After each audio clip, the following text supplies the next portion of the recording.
Assalamualaikum dan salam sejahtera. Hari ini, kita berkumpul untuk membincangkan satu topik yang sering dianggap tabu, berat dan gelap, namun ia adalah realiti yang sedang berlaku di sekeliling kita.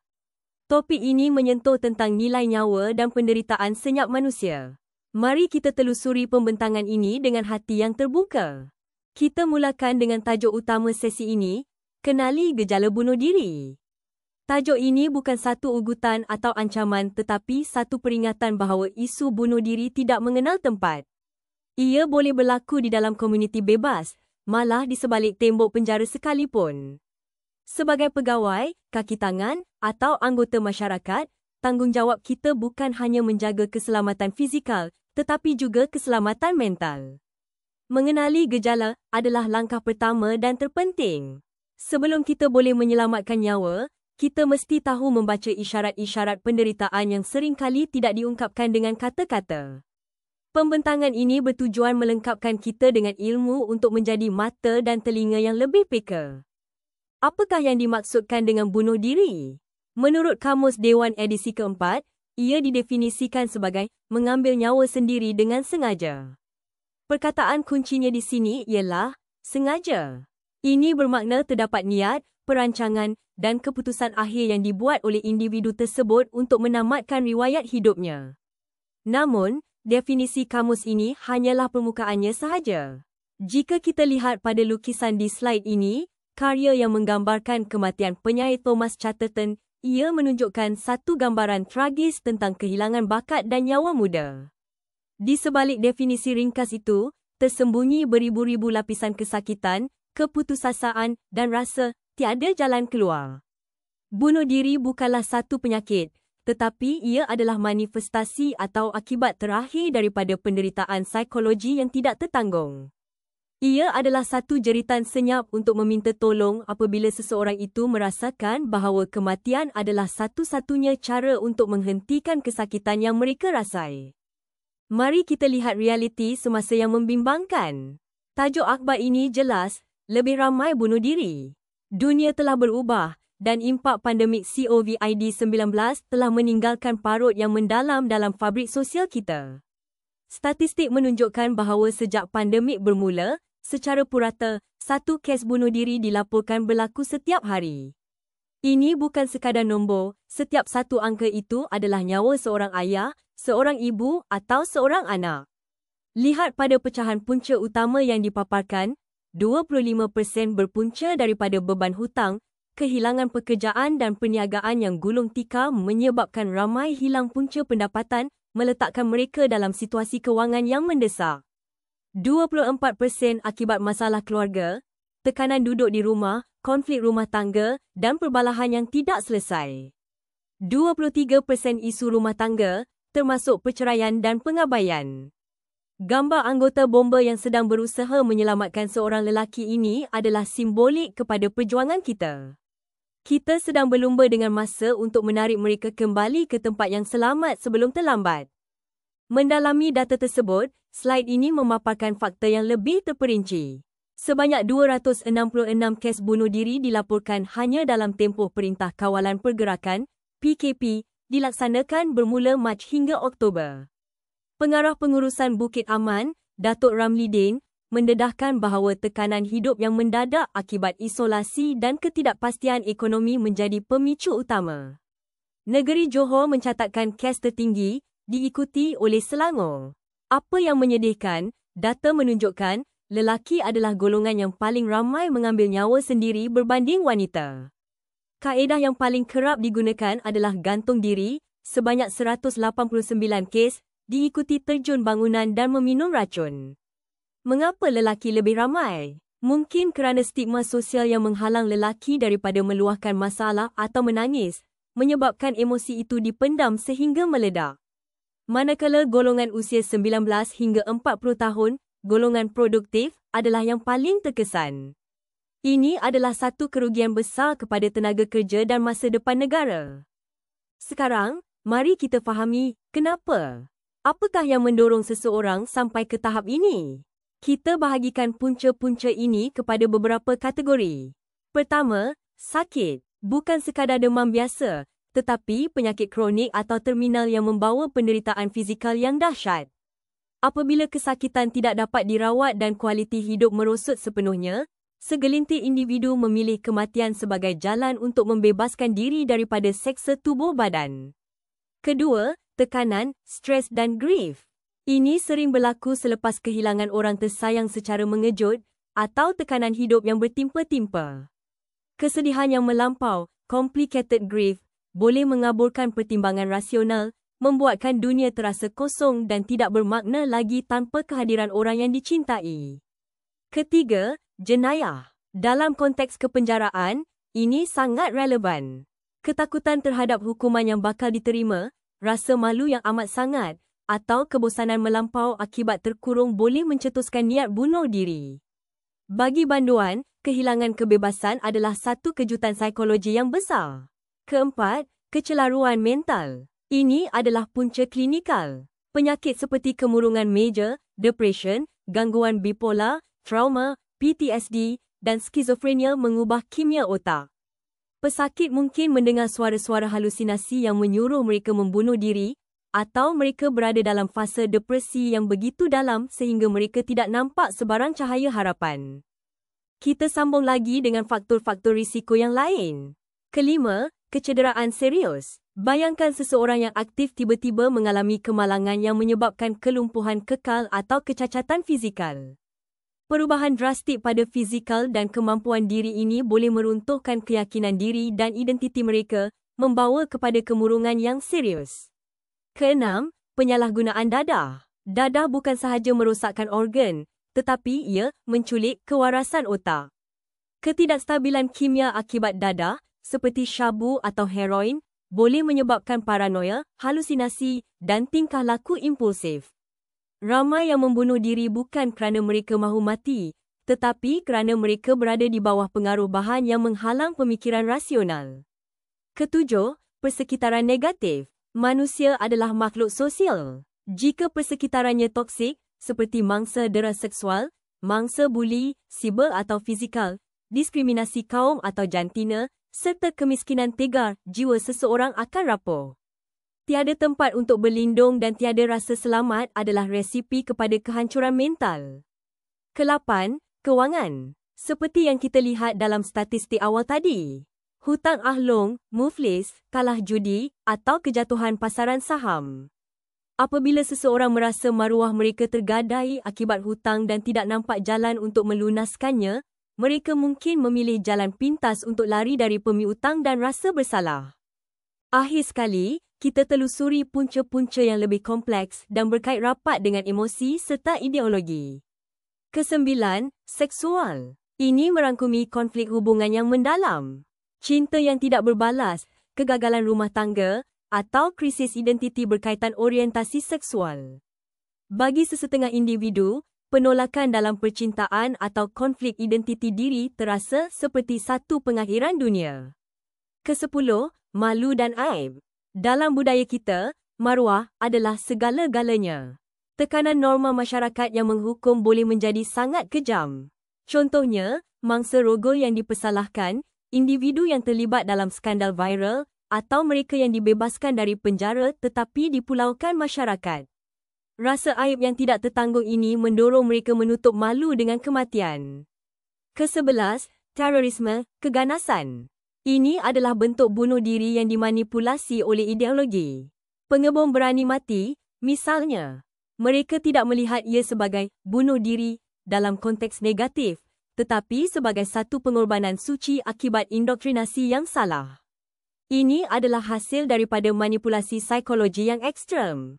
Dan terakhir, kebosanan eksistensial. Walaupun jarang dibincangkan, ia wujud. Ketidakpuasan terhadap kehidupan, rasa kosong, emptiness, atau sikap ingin tahu yang melampau tentang alam kematian. Ada juga kes di mana individu tiada masalah kewangan atau keluarga, tetapi mengalami kekosongan jiwa yang amat sangat sehingga merasakan hidup ini tidak lagi menawarkan apa-apa makna. Tuan-tuan dan puan-puan, kita kini beralih ke bahagian yang paling kritikal dalam sesi ini, tanda-tanda dan gejala bunuh diri. Jika sebentar tadi kita membincangkan mengapa ia berlaku, sekarang kita perlu tahu bagaimana rupa penderitaan itu pada pandangan mata kasar. Seringkali, kita terlepas pandang kerana gejala ini tidak selalunya berbentuk jeritan atau tangisan. Kadangkala ia senyap, tersembunyi dan memerlukan pemerhatian yang sangat tajam, umpama doktor yang menggunakan stetoskop untuk mendengar degupan jantung yang tidak normal. Mari kita perhalusi satu persatu. Segalanya bermula di dalam minda. Sebelum seseorang bertindak, berlaku peperangan mental yang dahsyat yang dipanggil corak fikiran negatif. Pertama, perhatikan jika individu tersebut kerap memikirkan pemikiran secara obsesif. Fikiran mereka terperangkap, berputar-putar pada masalah yang sama tanpa henti sehingga mereka lelah. Kedua, muncul satu kepercayaan yang berbahaya. Mereka percaya bahawa tidak ada harapan lagi dan meyakini bahawa tiada cara lain untuk mengakhiri kesakitan selain daripada membunuh diri. Bagi mereka, kematian bukan pilihan, tetapi satu-satunya jalan keluar. Ketiga, persepsi mereka terhadap realiti mula herot. Mereka melihat kehidupan sebagai tidak bermakna atau merasakan hidup ini sudah di luar kawalan mereka sepenuhnya. Dan keempat, lihat pada aspek kognitif mereka. Mereka mungkin mengadu rasa seolah-olah otak berada dalam kabut, brain fog yang menyukarkan tumpuan. Jika anda melihat seseorang yang dahulunya tajam pemikirannya tiba-tiba menjadi lurus bendul atau sukar fokus, itu adalah isyarat bahaya. Daripada fikiran, ia turun ke hati menjadi corak emosi. Emosi seseorang yang berisiko bunuh diri selalunya sangat rapuh. Anda akan melihat perubahan mood yang melampau. Sekejap marah, sekejap menangis, sekejap diam 1000 bahasa. Namun, tanda yang paling pedih adalah rasa sunyi. Mereka berasa sunyi dan sering mengasingkan diri, walaupun ketika berada bersama orang lain. Fizikal mereka ada di situ, tetapi jiwa mereka hanyut dalam kesepian. Perasaan dalaman mereka dipenuhi toksik, rasa tidak berharga, malu, rasa bersalah, membenci diri sendiri, dan rasa bahawa tidak ada yang peduli. Ini adalah beban emosi yang sangat berat untuk dipikul sendirian.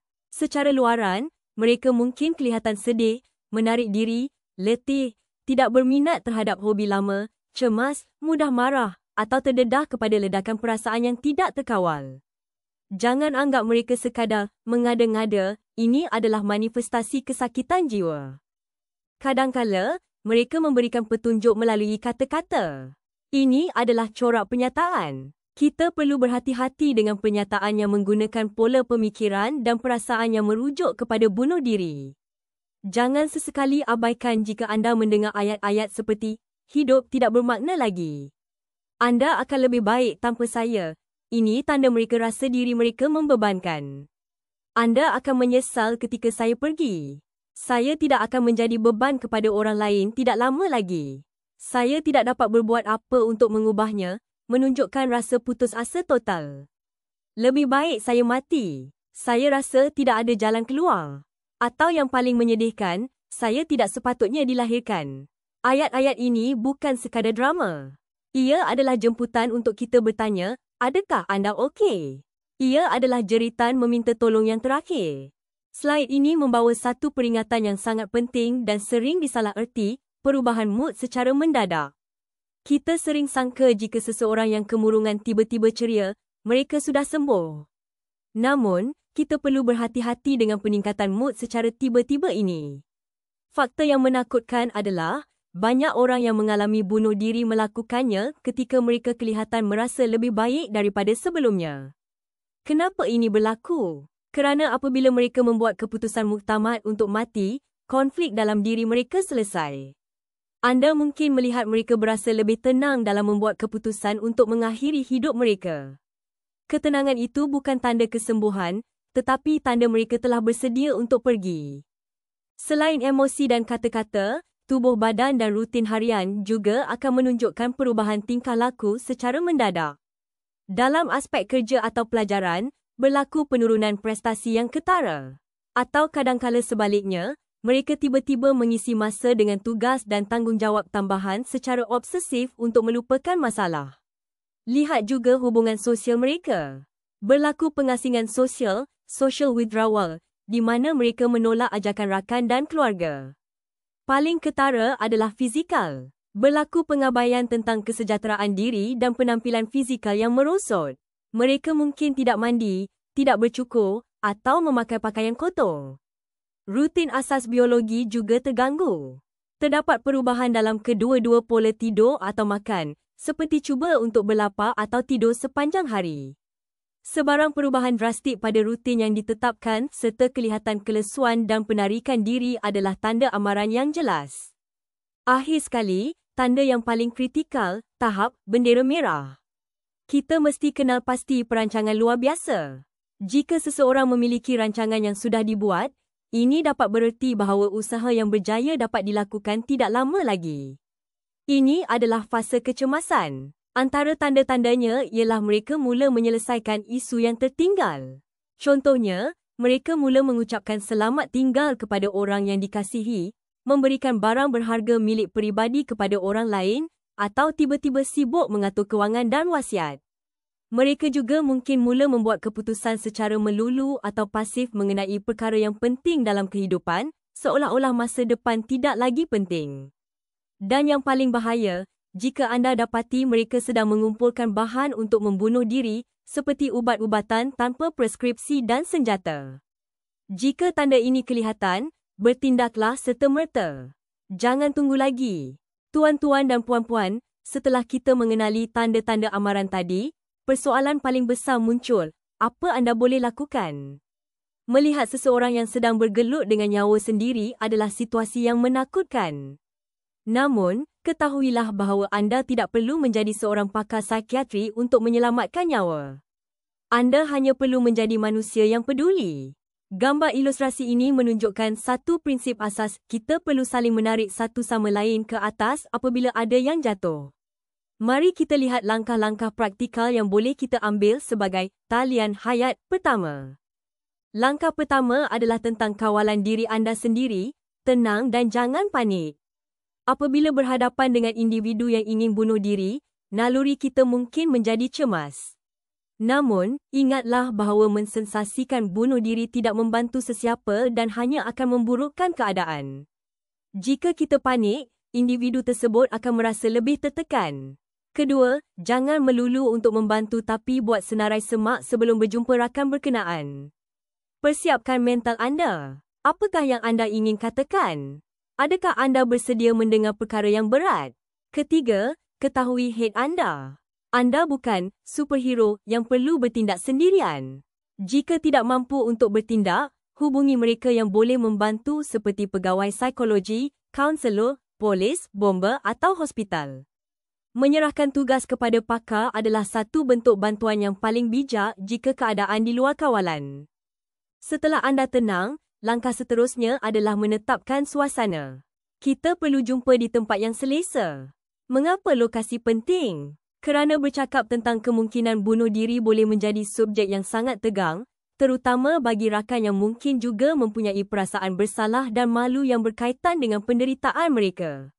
Rasa malu ini sering menjadi tembok penghalang untuk mereka meluahkan perasaan.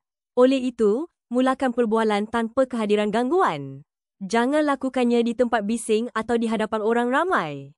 Pilih persekitaran yang santai dan bebas jika boleh, seperti di taman atau bilik yang privasi, supaya mereka rasa selamat untuk membuka topeng mereka. Di sinilah keberanian anda diuji. Kita perlu fokuskan isu bunuh diri bersama. Jangan berkias-kias. Kita perlu bertanya soalan yang terus tetapi penuh empati untuk mendapatkan kepastian. Gunakan soalan-soalan seperti, bagaimana anda mengatasi apa yang terjadi dalam hidup anda? Ini membuka ruang untuk mereka cerita beban mereka. Adakah anda pernah merasa seperti menyerah kalah? Adakah anda sering berfikir tentang mati? Jika jawapannya membimbangkan, tanya dengan lebih spesifik. Adakah anda pernah berfikir untuk menyakiti diri sendiri? Adakah anda berfikir tentang bunuh diri? Atau, adakah anda pernah mencederakan diri sendiri sebelum ini? Ingat, bertanya soalan ini tidak bermakna anda memberi idea kepada mereka. Sebaliknya, ia menunjukkan anda nampak kesakitan mereka. Menyambung kepada keberanian bertanya tadi, kita mesti bicara dengan terbuka dan jelas. Sila secara terbuka sentuh topik ini sebagai cara untuk menunjukkan anda mengambil berat. Ramai orang takut bertanya kerana risau ia akan menanam idea bunuh diri. Saya ingin tegaskan di sini, bercakap mengenai bunuh diri akan membuatkan rakan anda cenderung kepadanya adalah mitos. Mitos ini salah sama sekali. Sebenarnya, bercakap secara terbuka mengenai bunuh diri dapat membantu rakan anda menyedari bahawa ada pilihan lain dalam kehidupan. Perbualan ini mengurangkan beban rahsia yang mereka pikul sendirian. Semasa mendengar luahan mereka, tolong elakkan stigma. Kita perlu tetap berfikiran terbuka dengan tidak menilai perasaan atau keputusan rakan anda. Mungkin di mata kita masalah mereka kecil, atau kita rasa mereka tidak betul dalam pertimbangan mereka, tetapi fahami bahawa anda tidak dapat memahami sepenuhnya keadaan mereka, empati. Kesakitan adalah subjektif. Buang jauh-jauh kepercayaan lapuk. Kepercayaan bahawa bunuh diri adalah egois, gila atau cacat moral banyak tersebar dalam budaya kita. Hakikatnya, ketahuilah bahawa bunuh diri adalah akibat dari keadaan yang boleh dirawat yang tidak boleh meletakkan kesalahan kepada rakan anda. Mereka sedang sakit, bukan sedang buat perangai. Dalam usaha memujuk, kadang-kadang kita terlepas cakap. Slide ini mengingatkan kita untuk jauhi pernyataan yang boleh menyakiti. Niat kita baik, sangat mudah untuk berfikir bahawa kita dapat membantu dengan menawarkan perspektif atau pendapat kita, tetapi tolong elakkan. Jangan guna ayat seperti, perkara ini tidak begitu buruk. Ini adalah pernyataan yang menolak perasaan mereka. Jangan beri komen permukaan yang menimbulkan rasa malu, seperti anda mempunyai hak untuk hidup, atau menggunakan rasa bersalah seperti, fikirkan bagaimana keluarga anda jika anda bunuh diri. Ayat begini hanya menambah beban rasa bersalah mereka. Sebaliknya, sepatutnya, pamerkan rasa belas kasihan dengan mengatakan, pasti perkara ini sangat menakutkan hingga anda rasa sebegini. Validasi perasaan mereka, bukan nafikannya. Jadi, apa cara terbaik? Jawapannya ialah dengar dengan empati. Peraturannya mudah. Biarkan mereka bercakap selama mana yang mereka perlukan. Tahan diri anda. Walaupun anda dapat memikirkan banyak kata-kata semangat atau alasan mengapa mereka perlu gembira, tunggu dahulu. Kunci di sini adalah beri ruang untuk rakan anda untuk meluahkan perasaan. Tugas anda adalah untuk sahkan perasaan rakan anda. Mereka merasa terasing kerana rasa tiada siapa faham. Buat rakan anda tidak berasa bersendirian dalam isu ini dengan menunjukkan pemahaman dan pengesahan kepada perasaannya. Apabila mereka rasa didengari, tekanan dalam jiwa mereka akan mula surut sedikit demi sedikit. Sebagai rumusan kepada peranan kita, hayati kata-kata ini, tangan yang dihulur, telinga yang diringankan dan hati yang menerima adalah ubat yang paling mujarab bagi seseorang yang sedang lemas dalam lautan kehidupan yang bergelora. Ingatlah, tindakan anda mungkin tali penyambung yang sangat diperlukan mereka. Anda tidak perlu menjadi doktor untuk menyelamatkan nyawa, anda hanya perlu ada di sana. Dengan itu, berakhirlah sesi perkongsian kita mengenai gejala dan intervensi bunuh diri. Semoga ilmu yang dikongsikan hari ini, dari mengenali tanda awal hingga cara menyantuni mangsa, dapat kita praktikkan demi kesejahteraan bersama. Bagi pihak Unit Pengurusan Psikologi Penjara Sungai Buloh, saya ucapkan terima kasih atas perhatian anda. Marilah kita sama-sama menjadi masyarakat yang lebih prihatin. Assalamualaikum dan salam sejahtera.